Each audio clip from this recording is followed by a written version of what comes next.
கர்த்தர் ஞானமுள்ளவர், ஞானத்தை கொடுக்கிறவர், ஞானத்தை தருகிறவர். கர்த்தர் ஞானத்தை தருகிறார். அவர் வாயிலிருந்து புத்தியும் அறிவும் வரும் என்று வேதம் சொல்கிறது. இன்னொன்று, கர்த்தருக்கு பயப்படுதல் ஞானத்தின் ஆரம்பம் என்று சொல்றது. கர்த்தருக்கு பயப்படணும், அது ஞானத்தின் ஆரம்பம். அப்ப கர்த்தருக்கு பயப்படாதவர்கள் எதற்கு ஆரம்பமாயிருப்பார்கள்? கர்த்தருக்கு பயப்படுகிறது ஞானத்தின் ஆரம்பம். கர்த்தருக்கு பயப்படாமல் இருப்பவர்களுக்கு எது ஆரம்பமாயிருக்கும்? அவரை நாம் புறக்கணித்து நம் பாவங்களுக்குள் செல்வது ஆரம்பம். ஆகவே கர்த்தருடைய ஜனங்களாகிய நாம் கர்த்தரிடத்தில் ஞானத்தை பெற்றுக்கொள்ள வேண்டும். கர்த்தர் நமக்கு தருகிறார். கர்த்தருக்கு நாம் பயப்படுவதால் அது அவருக்கு உகந்த வாசனையாக இருக்கிறது என்று வேதம் சொல்கிறது. ஏசாயா தீர்க்கதரிசி புத்தகம் 11ஆம் அதிகாரம்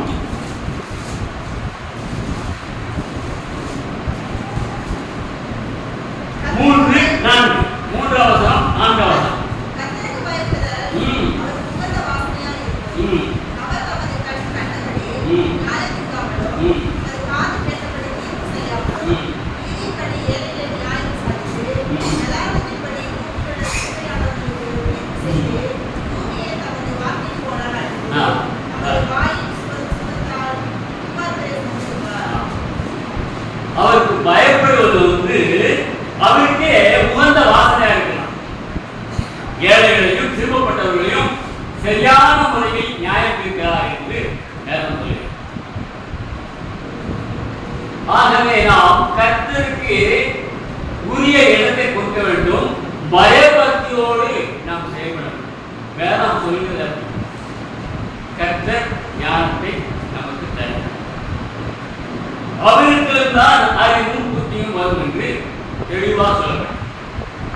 யாருக்கெல்லாம் ஞானத்தை தருகிறார் என்று வேதத்தை பார்த்தோம் என்றால், யோபு 28ஆம் அதிகாரம் 12ஆம் வசனம். யோபு ஞானம் கண்டெடுக்கப்படுவது எங்கே? புத்தி விளைகிற இடம் எது? ஞானம் கண்டெடுக்கப்படுவது எங்கே? புத்தி விளைவதும் எங்கே? இதுக்கு பதில் அது 28ஆம் வசனம். மனுஷனை நோக்கி, இதோ ஆண்டவருக்கு பயப்படுவதே ஞானம், பொல்லாப்பை விட்டு விலகுவதே புத்தி என்றார். பொல்லாப்பை விட்டு விலகணும், கர்த்தருக்கு பயப்படணும். அதை இல்லாம நாம இஷ்டப்படி நினைத்து கொண்டால் புரஜாதி மக்களாகத்தான். புரஜாதி மக்கள் நல்லா தான் இருக்காங்க அப்படின்னு சொல்லிக் கொள்ளலாம். ஜெயம் கொடுக்கிற தேவன் நாம் தெரியாது.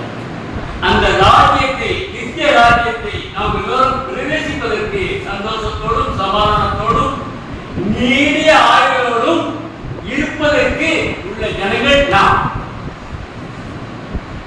எல்லோரும் நினைக்கலாம், இந்த ஜனங்கள் தான் நல்லா தான் இருக்காங்க, நல்லா செழிப்பாக தான் இருக்காங்க, இப்படியெல்லாம் நினைக்கணும். நான் நினைக்கிறேன். ஆனால் சத்தியத்தை அறிந்த ஒரு கூட்டம், அவருக்கு பயப்படுகிற கூட்டம், அவரிடத்திலிருந்து ஞானத்தை பெறுகின்ற கூட்டம், அவர் வருகையின் போது அவர்களோடு செல்வதற்கு, பரலோகராஜ்யம் செல்வதற்கு ஏற்றவர்களாக நாம் அமைந்திருக்கிறோம். அதுக்கப்புறம் நல்லவனுக்கு ஞானத்தை தருகிறார் என்று வேதம் சொல்கிறது. பிரசங்கியின் புத்தகம் 2ஆம் அதிகாரம் 26ஆம் வசனம். நல்லவனுக்கு ஞானத்தை தருகிறார். தேவன் தமது பார்வைக்கு நல்லவனாய் இருக்கிறவனுக்கு ஞானத்தையும் அறிவையும் இன்பத்தையும் கொடுக்கிறார். பாவம் செய்கிறவனுக்கோ தமது பார்வைக்கு நல்லவனாய் இருக்கிறவன் வசமாய் வைத்து போகும் பொருட்டு சேர்த்து குவித்து வைக்கும் தொல்லையை அவர் நியமிக்கிறார். ஆகையினால யாராருக்கெல்லாம் ஞானத்தை தருவதற்கு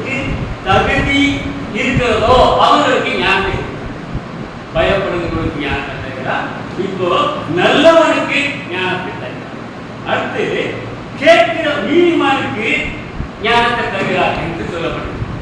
நீதிமானுக்கு ஞானத்தை தருகிறார். நீதிமொழிகளின் புத்தகம் 2ஆம் அதிகாரம் 7ஆம் வசனம். நீதிமொழிகள் 2:7.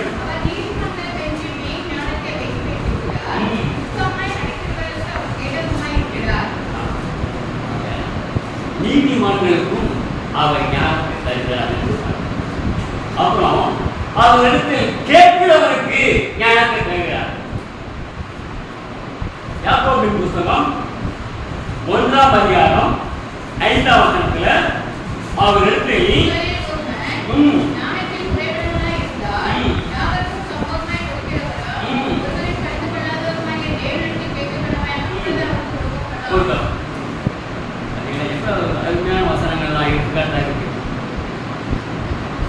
ஒருத்தன் ஞானத்தில் குறைவுள்ளவனா இருந்தால் கர்த்தரிடத்தில் கேட்கும் பொழுது அவன் ஞானத்தை,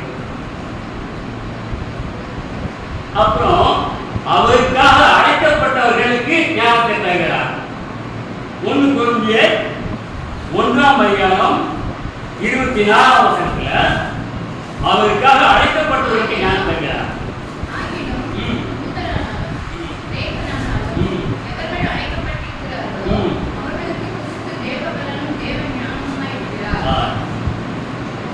எல்லாம் நாமெல்லாம் வாழ்க்கையில கடைப்பிடிக்கணும். வாழ்க்கையில எல்லாம் புரிஞ்சு செயல்படும். ஞானம் எப்படி வருகிறது என்பதை நாம் ஆராய்ந்து அறிந்து செயல்படணும்.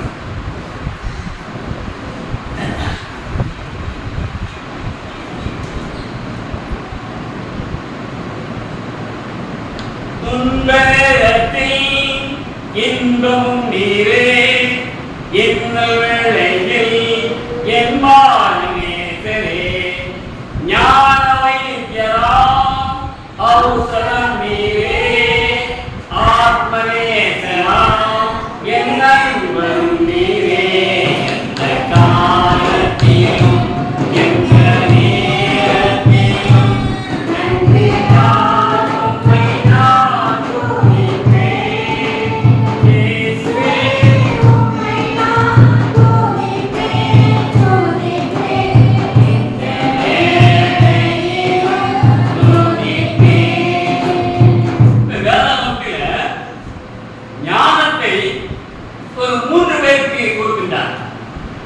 அதை என்ன யாராவது பார்ப்போம். முதலாவதாக யோசேப்புக்கு ஞானத்தை கொடுக்கிறார் என்று பார்ப்போம்.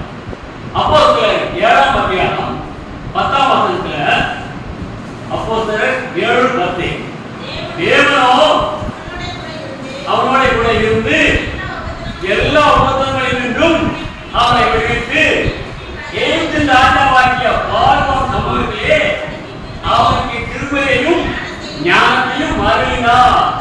அந்த ராஜா அவன் எகிப்து தேசத்துக்கும் தன் வீட்டத்திற்கும் அதிகாரியாக ஏற்பட்டார்.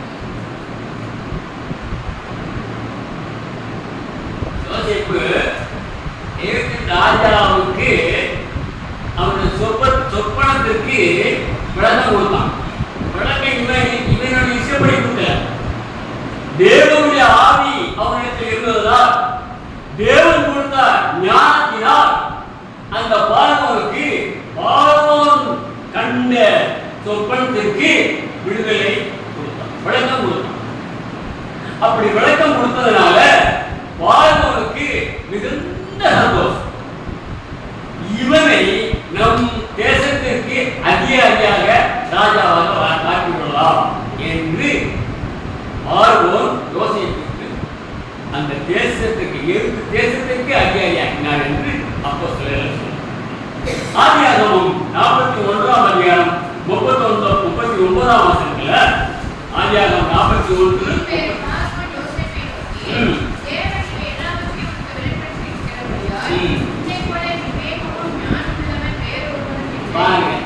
பார்ப்போம் அவரே சொல்லிட்டான், இவன் தேவ பக்தி உள்ளவன், உன்னை போல விவேகமும் ஞானமும் உள்ள வேறு ஒருவரும் கண்டதில்லை. நான் ஏன்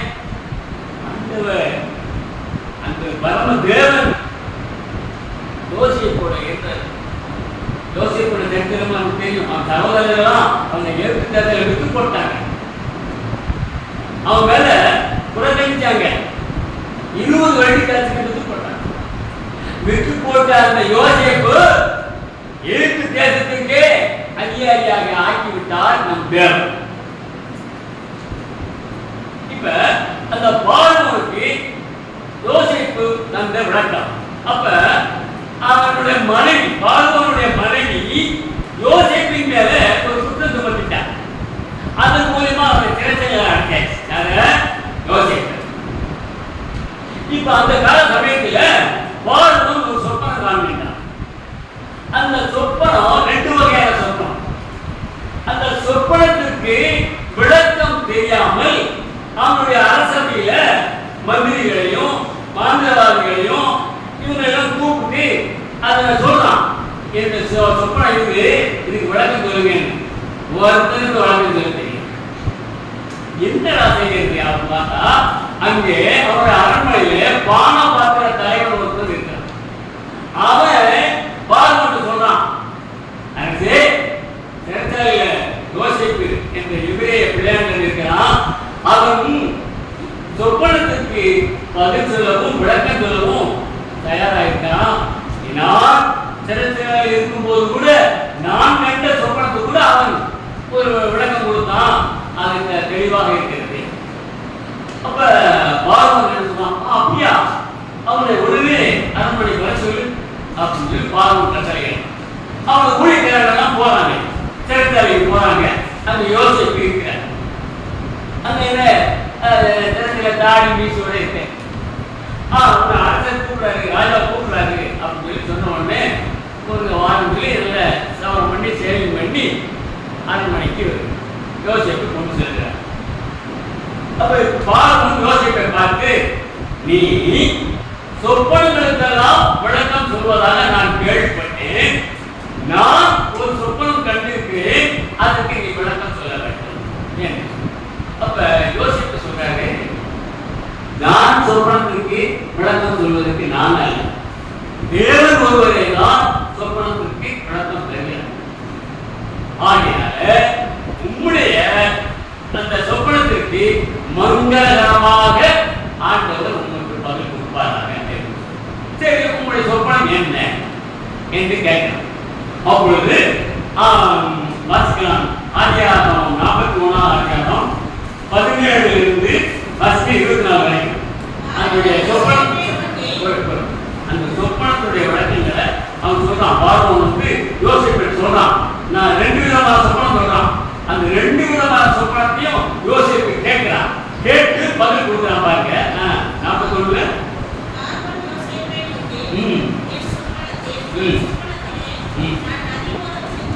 நதிவாரத்தில் கொண்டிருந்தேன்.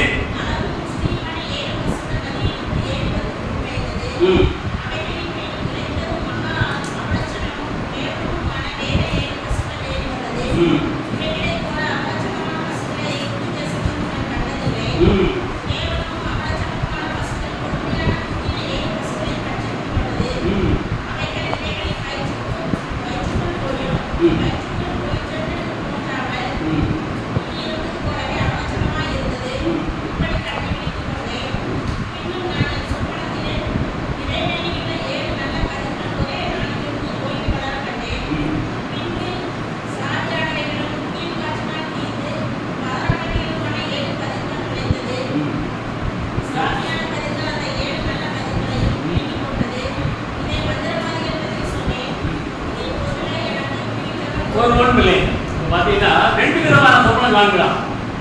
நதியோடு நான் நின்றேன். அந்த நதியிலிருந்து 7 நல்ல புஷ்டியான பசுக்கள் வெளியேறி வந்து புல் மேய்ந்து கொண்டிருந்தது. அதன் பிறகு கேவலமும் அவலட்சணமுமான 7 பசுக்கள் வந்து இந்த நல்ல பசுக்களை பட்சித்து போட்டோம். பட்சித்து போட்டாலும் அது நல்ல புஷ்டியா இருக்கணும்ல, அது இல்லை, அந்த கேவலமாக தான் இருக்கு.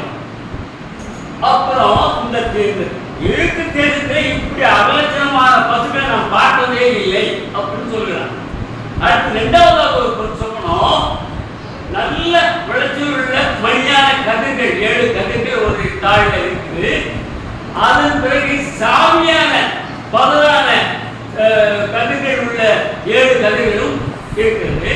இந்த நல்ல நிறைவேறி உள்ள அந்த கதிர்களை இந்த பதறான கதிர்கள் பட்டுப்படலாம், விழுங்கிட்டான். அதனால எனக்கு இந்த கண்டு நான் கண்டுபிடித்துக் கொண்டேன் என்று சொல்றேன். அப்ப யோசிப்பு சொல்றாரு, இந்த நீங்க கண்டு ரெண்டு சொல்லணும் ஒன்றுதான். நல்ல புஷ்டியான பசுக்கள் வந்து உங்களுடைய தேசத்திலே 7 வருஷம் நல்ல விளைச்சலை கொடுக்கிற செழிப்பான வருஷம். அந்த அவலட்சணமான பசு என்பது 7 வருஷம் பஞ்சமுள்ள காலம் என்று கர்த்தர் உரைக்கிறார் உங்களிடத்திலே. அப்ப அந்த நல்ல பசு நல்ல காலத்தை குறிக்கிறது, கேவலமான பசு என்பது ஒரு பஞ்ச காலத்தை குறிக்கிறதாக அவர் தீர்ல அடைகிறான். நம்ம தேசத்துல இவ்வளவு பஞ்சம் வர காத்திருக்கலாம், அப்ப இதுக்கு என்ன செய்யலாம் அப்படின்னு கேட்கிறான். யோசிப்பே பதில் சொல்றாரு பாருங்க, 33ஆம் வசனம்.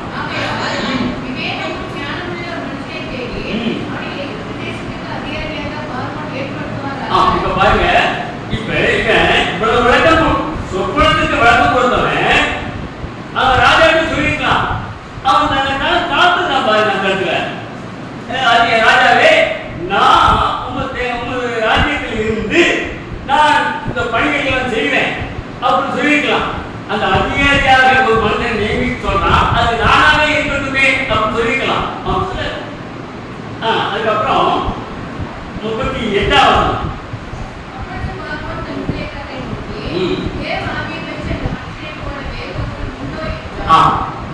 இந்த சொப்பனத்திற்கு விளக்கம் நம்புவதனால இவன் தேவ ஆவி பெற்ற மனுஷன் என்று கூட அறிக்கை. அப்ப இந்த ராஜ்யத்துல உங்களுக்கு ஒரு அதிகாரியை நியமித்து அந்த செழுமையான 7 வருஷத்துல விளைச்சல்கள் நிறைய பெருகி வரும்.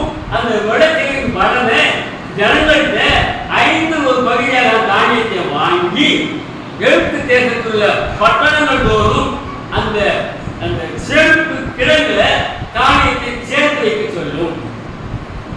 ஏகமா சேர்த்து வைத்துக் கொள்ளுங்க.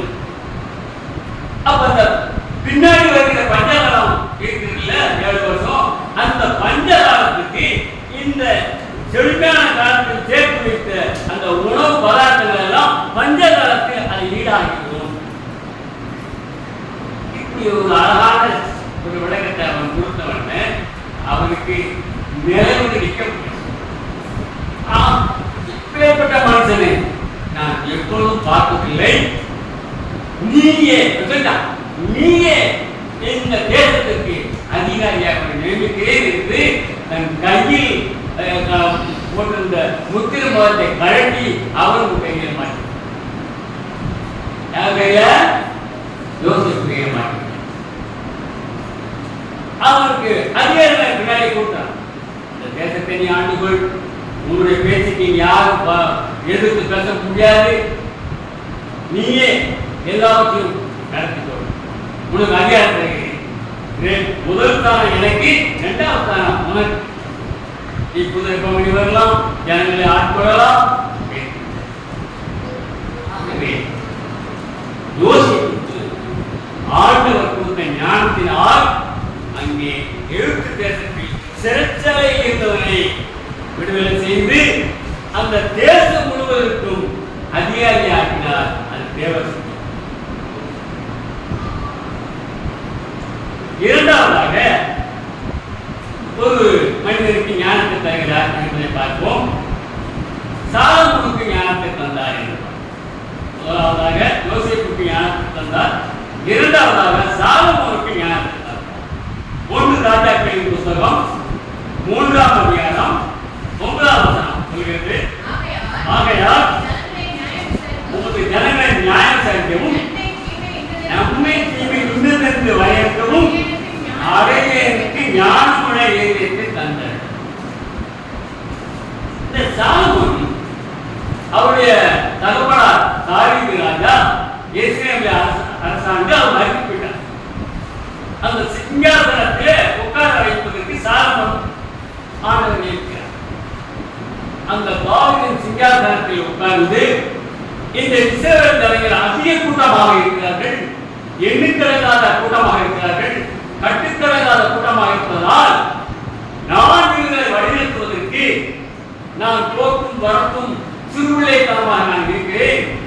எனக்கு இந்த ஜனங்களை நன்மை தீமை அறியத்தக்க எனக்கு நல்ல ஞானத்தை தந்தரும் என்று கேட்கிறேன்.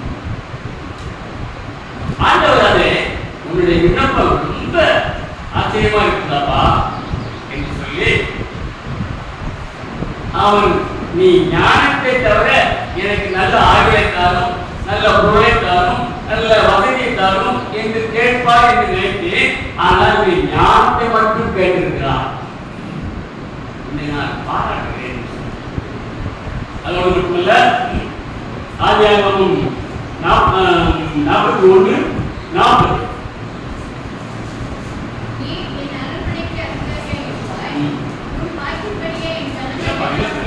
1 ராஜாக்கள் 3:12 1 ராஜாக்கள் 3:12 உன் வார்த்தையின்படி செய்தேன், ஞானமும் குணமும் உள்ள இதயத்தை உனக்கு தந்தேன்.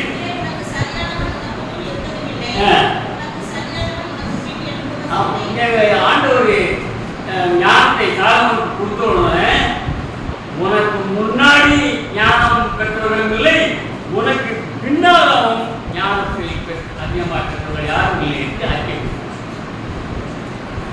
1 ராஜாக்கள் 4:29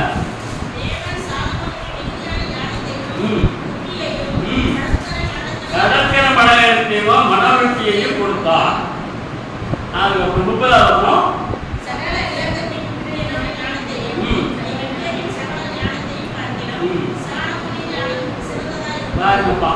சகல ஞானத்தில் புத்திரரின் ஞானத்தையும் எகிப்தியின் சகல ஞானத்தை பார்க்கிலும் சாலமோனின் ஞானம் சிறந்ததாக. அருமையான 4ஆம் அதிகாரம் 1 ராஜாக்கள் 4ஆம் அதிகாரம் 34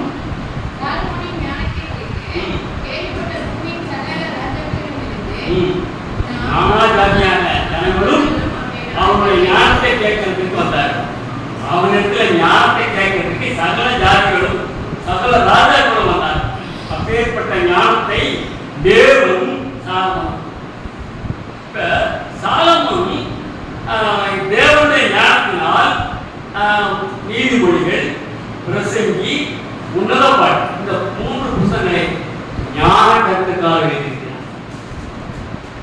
அவருடைய ஞான கருத்துக்களால் மனிதர்களாகி நமக்கு எச்சரிப்பான ஒரு அறிவுரைகளையும் கொடுத்திருக்கிறார். ஒரு 20 அறிவுரைகளை நமக்கு தந்திருக்கிறார். அதை நாம் கொஞ்சம் வேகமாகவே படித்து முடிப்போம். நீதிமொழியின் புத்தகங்களை எடுத்துக்கொள்ளுங்க. முதலாவதாக கேளாதே என்று சொல்கிறார்.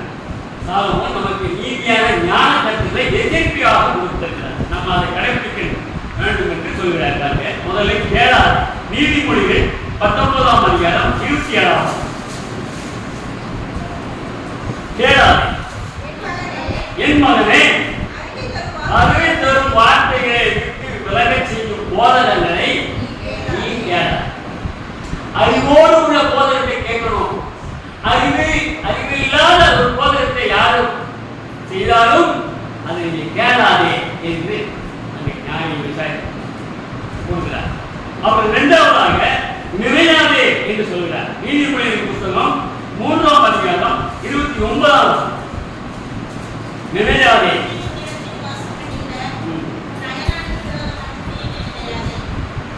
அயலானுக்கு விரோதமாக தீங்கு நினையாதே. 3ஆவதாக எண்ணாதே என்று சொல்கிறார். நீதிமொழியின் புத்தகம் 3ஆம் அதிகாரம் 11 என் மகனே, நீ கர்த்தருடைய சிக்ஷையை அற்பமாக எண்ணாதே. அப்புறம் 4ஆவதாக சொல்லாதே என்று சொல்கிறார். நீதிமொழியின் புத்தகம் 3ஆம் அதிகாரம் 28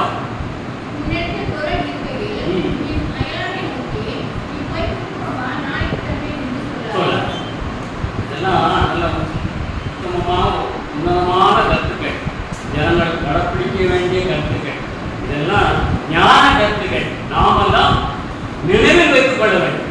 அடுத்து 5ஆவதாக பேசாதே என்று சொல்கிறார். நீதிமொழியின் புத்தகம் 24ஆம் அதிகாரம் 28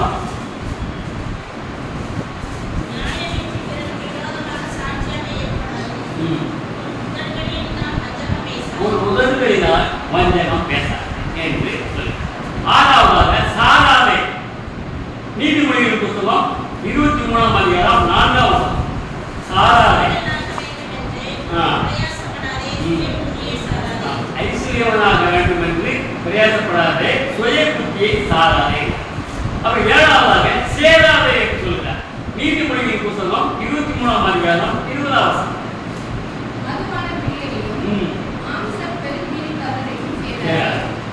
அப்புறம் எட்டாவதாக விடாதே. நீதிமொழிகள் புத்தகம் 23ஆம் அதிகாரம் 13ஆம் வசனம்.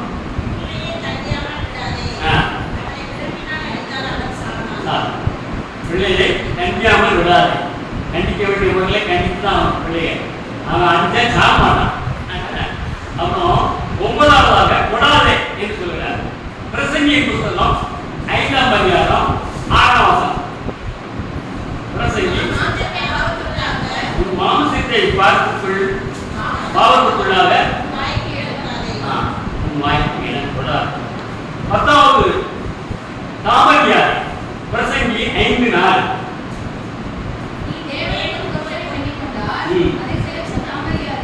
தேவனுக்கு நம்ம பொருத்தனை செய்தா அதை பொருத்தனையை செய்வதற்கு தாமதிக்கக்கூடாது. அப்புறம் 11 சம்மதியாதே அப்படிங்கிறார். நீதிமொழிகள் புத்தகம் 1ஆம் அதிகாரம் 10ஆம் வசனம். சம்மதியாதே. ஆமா, மகாதிகள் உனக்கு நயமா பேசினா கூட அதுக்கு நீ சம்மதிக்க வேண்டாம் அப்படின்னு சொல்றாரு. 12வது கொள்ளாதே என்று சொல்றார். நீதிமொழிகள் 23:10. கொள்ளாதே.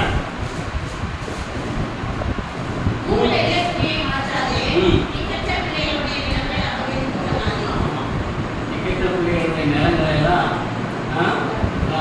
சொல்லி ஏமாற்றி அதை வாங்கி கொள்ளாதே. சரி, 13வது தள்ளாதே என்று சொல்கிறார். நீதிமொழிகள் புத்தகம் 1ஆம் அதிகாரம் 8ஆம் வசனம். மகனே, உன் தகவல் குத்திகள் ஒரு தாயின் போதகத்தை தள்ளாதே. 14வது நில்லாதே என்று சொல்கிறார். நீதிமொழிகள் புத்தகம் 25:6.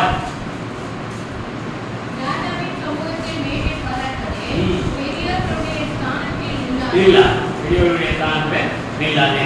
15 நடவாதே என்று சொல்கிறார். நீதிமொழிகள் புத்தகம் 4:16. நீதிமொழிகள் 4:16.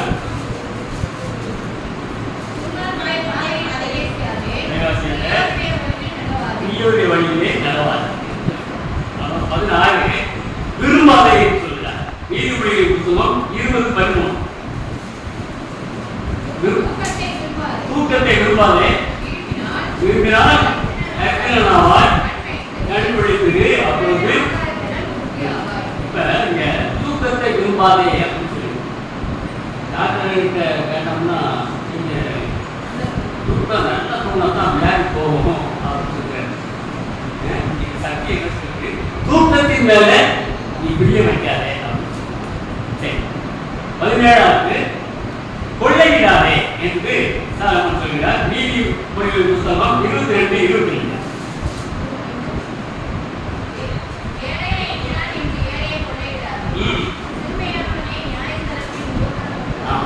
ஏழையா இருக்கான் சொல்லி அவன் போய் அபகரித்து கொள்ளையிடாதே அப்படின்னு சொல்றார். 18 எரிச்சலாகாதே என்று சொல்றார். நீதிமொழிகள் புத்தகம் 24ஆம் அதிகாரம் 19ஆம் வசனம். பொருளாதாரங்களை குறித்து எரிச்சலாகாதே. அப்புறம் 19 வழக்காடாதே என்று சொல்கிறார். நீதிமொழிகள் புத்தகம் 3ஆம் அதிகாரம் 30ஆம் வசனம். 3:30. வழக்காடாதே. 20வது கடைசி 20வது விற்காதே.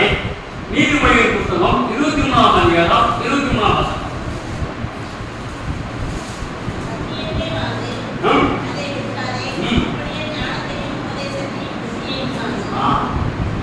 அருமையான கத்தியா. விற்காதே, சத்தியத்தை வாங்கு, அதை விற்காதே, அப்படியே ஞானத்தையும் புத்தியையும் வாங்கு. அதான் கர்த்தர் தரும் ஞானம். அப்படியே ஞானத்தையும் புத்தியையும் வாங்கு. இப்படிப்பட்ட ஞான கருத்துக்களை கடவுள் இடம் சாலமோன் பெற்றுக்கொண்டதனால் நமக்கு எண்ணற்ற நன்மையான ஞான கருத்துக்களை மிகவும் எச்சரிப்போடு கொடுத்திருக்கிறார். இது அனைத்தையும் நாம் மனதில் வைத்து கடைபிடிக்க வேண்டும் என்று நாம் விசுவாசிக்க வேண்டும். ஞானமும் நீரே, காரணமும் நீரே, தானமும் நீரே, என்னாலும் நீரே, ஆறுதல் நீரே, ஆதாரம் நீரே, ஆசையும் நீரே, என்னாலும் நீரே, எந்த காலத்திலும் எந்த நேரத்திலும் நன்றியால் உம்மை நான் துதிப்பேன். இயேசுவே, உம்மை நான் துதிப்பேன், துதிப்பேன். இந்த வேளையிலும் துதிப்பேன். மூன்றாவது ஒரு நபரை குறித்து பார்ப்போம். பெசலேயேல் என்ற நபருக்கு ஞானத்தை ஆண்டவர் தந்தார் என்றார்.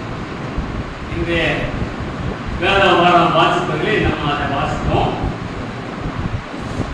பெசலேயேலுக்கு ஞானத்தை தந்தார். கர்த்தர் மோசேயிடம் சொன்ன வார்த்தை, சீனாய் மலையிலே கர்த்தர் மோசேயிடம் சில அறிவுரைகளை சொல்றார். இஸ்ரவேல் ஜனங்கள் வழிபடுவதற்கு ஆசாரிப்பு கூடாரத்தை ஒன்று நியமிக்க வேண்டும். அது என்னென்ன இருக்க வேண்டும், அந்த ஆசாரிப்பு கூடாரங்களுடைய வேலைகள் எல்லாம் என்ன என்ன என்பதை ஆண்டவர் மோசேயிடத்தில் விளக்குகிறார். ஆசாரிப்பு கூடாரம்னா என்ன, அந்த வெளியே இல்லையா பிரகாரம், இது பரிசுத்த தலம். இந்த பகுதி மகா பரிசுத்த தலம். அந்த மாதிரி அமைப்புலாம் ஆசாரிப்பு கூடாரம் இருக்க வேண்டும் என்று ஆண்டவர் சொல்கிறார். அதற்கு ஒரு நபரை தேவ ஆவியினால் நிரப்பி அவரை பேர் சொல்லி அழைக்கிறார். பெசலேயேல் என்பவரை பேர் சொல்லி அழைக்கிறார். அது யூதாவின் கோத்திரத்தில் ஊருடைய மகனான ஊரின் குமாரன் பெசலேயேலை பேர் சொல்லி அழைத்து வினோதமான வேலைகளை அவன் யோசித்து செய்ததற்கும் பொன்னிலும் வெள்ளியிலும் வெண்கலத்திலும் வேலை செய்ததற்கும் ரத்தினங்களை முத்திரைவிட்டாக வைத்திருப்பதற்கும் மரத்தில் சித்திரை வேலைகளை செய்வதற்கும் மற்றும் சகலவித வேலைகளையும் ஒப்பிட்டு செய்வதற்கும் வேண்டிய ஞானமும் புத்தியும் அறிவும் அவனுக்கு உண்டாக அவனை தேவ ஆவியினால் நிரப்பினேன். ஆண்டவர் அந்த ஆசாரிப்பு கூடாரத்தை 4 விதமான விதத்தில் ஜோடிக்க சொல்றார். அதாவது உலோகங்களின் மூலமாக தங்கம், வெள்ளி, வெங்கலம் போன்ற உலோகங்களை உருக்கி அந்த ஆசாரிப்பு கூடாரத்தை செய்ய வேண்டும் சொல்றாங்க. அப்புறம் கற்கள் என்ன, ரத்தன கற்களை முத்திரை வெட்டாக வெட்டி அதை ஆசாரியன் அந்த மகா பரிசுத்தத்தில் உள்ளே ஆசாரிப்பு கூடாரத்தில் போகிற அந்த ஆறாமுடைய மார் பதக்கத்தில் அந்த கற்கள் ரத்தின கற்களை வெட்டி அதை பதிப்பதற்கான வேலைகளையும், மூன்றாவது மர வேலைகள் சீக்கியம் மரத்தின் மூலமாக சன்னல், கதவு, சட்டம் எல்லாமே சீக்கியம் மரத்தில் தான் வேலைப்பாடுகள் செய்யணும். அங்குள்ள நிலைகளிலும் சன்னல்களையும் தொங்கு திரைகளை படைக்கவும் அமைத்து செய்யவும் இந்த 4 வகையான வேலைகளை குறித்து ஆண்டவர் மோசேயிடம் சொல்கிறார். உனக்காக அது செய்வதற்கு தேவ ஆவியினால் நிரப்பி நாம் பேர் சொல்லி இந்த பெசலேயேல் அவரை நான் உனக்கு தயார் செய்திருக்கிறேன். அவன் 4 வகையான வேலைகளையும் செய்து செய்யக்கூடியவன். மற்ற எல்லா திறமைகளும் அவனிடத்தில் இருந்ததாக ஆண்டவரே சொன்னார்.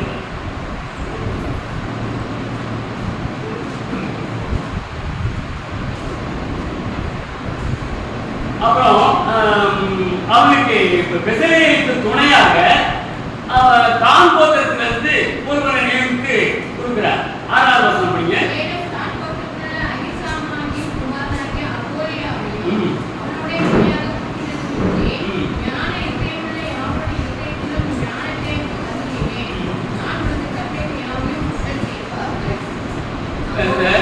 அகோலியா இவன் பெசலேயேலுக்கு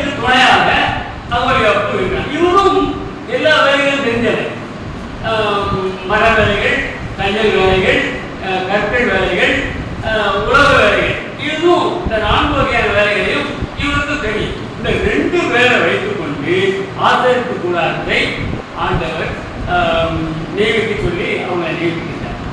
மோசையிடம் சொல்கிறார். அவங்க அதன்படி நியமிக்கிறாங்க. இந்த மகாபாரத உடன்படிக்கை பெட்டி, கிருபாசனம், கேருபீன்கள் இதுகளெல்லாம் வைக்கப்பட்டது.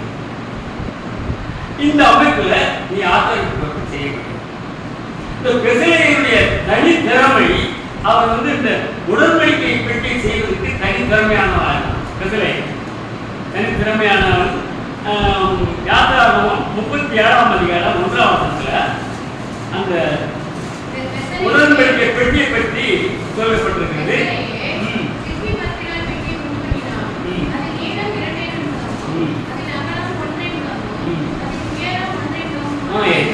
இந்த மாதிரி அமைப்புல இந்த மகா பரிசுத்த தலத்துல உடன்படிக்கை பெட்டி பெசலேயை செய்யறான்.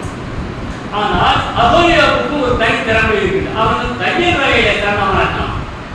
யாத்திராகமம் 38ஆம் அதிகாரம் 23ஆம் வசனம்.